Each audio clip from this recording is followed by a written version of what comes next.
ಹಂಪಿ ಕತೆ. ಹೆಸರು ಕೇಳಿದ್ರೆ ಸಾಕು, ಕಲ್ಲುಗಳು ಕತೆ ಹೇಳುತ್ತೆ ಹಂಪಿ. ತುಂಗಭದ್ರಾ ನದಿ ದಡದಲ್ಲಿರೋ ಕನಸಿನ ನಗರಿ.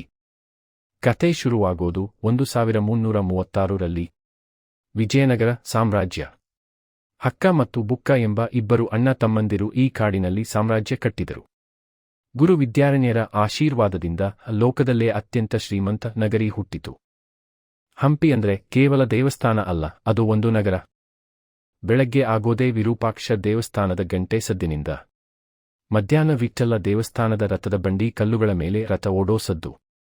ಸಂಜೆ ಮಹಾನವಮಿ ದಿಬ್ಬ ಮೇಲೆ ರಾಜ ರಾಣಿಯರು ಕುಳಿತು ಯುದ್ಧ ನೋಡೋದು. ವಿದೇಶದಿಂದ ಬಂದ ಅರಬ್ಬಿ ಪ್ರವಾಸಿ ಅಬ್ದುಲ್ ರಜಾಕ್ ಬರೆದ ಇಲ್ಲಿ ವಜ್ರ ಮುತ್ತು ಚಿನ್ನ ರಸ್ತೆಯಲ್ಲಿ ಬಿದ್ದಿರುತ್ತೆ. ರಾತ್ರಿ ಕಳ್ಳರು ಕೂಡ ಮುಟ್ಟಲ್ಲ ಅಂತ. ಆದರೆ 1565ರಲ್ಲಿ ಎಲ್ಲವೂ ಬದಲಾಯಿತು. ತಾಳಿಕೋಟೆ ಯುದ್ಧ. ಶತ್ರುಗಳು ಬಂದು 6 ತಿಂಗಳು ನಗರ ಸುಟ್ಟರು. ಚಿನ್ನ ಕರಗಿತು. ದೇವಸ್ಥಾನ ಒಡೆದರು. ಒಂದು ರಾತ್ರಿಯಲ್ಲಿ 500 ವರ್ಷದ ಸಾಮ್ರಾಜ್ಯ ಮಣ್ಣಾಯಿತು. ಜನ ಊರು ಬಿಟ್ಟು ಓಡಿದರು. ಹಂಪಿ ನಿರ್ಜನವಾಯಿತು. ಕಲ್ಲುಗಳು ಮಾತ್ರ ಉಳಿದವು. ಇವತ್ತು 2026. UNESCO world heritage site. ಪ್ರವಾಸಿಗರು ಬರುತ್ತಾರೆ. ಕಲ್ಲಿನ ರಥ್ ಫೋಟೋ ತೆಗೀತಾರೆ. ಗುಂಪು ಗುಂಪಾಗಿ ಆ ಕೋದಂಡರಾಮ ದೇವಸ್ಥಾನ ನೋಡುತ್ತಾರೆ.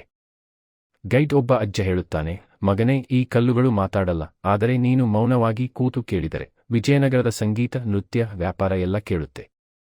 ಹಂಪಿ ಬಿದ್ದಿದೆ, ಆದರೆ ಸತ್ತಿಲ್ಲ. ಪ್ರತಿ ಸೂರ್ಯಾಸ್ತಕ್ಕೆ ಕಲ್ಲುಗಳು ಕೆಂಪಾಗುವಾಗ ವಿಜಯನಗರ ಮತ್ತೆ ಬದುಕುತ್ತೆ.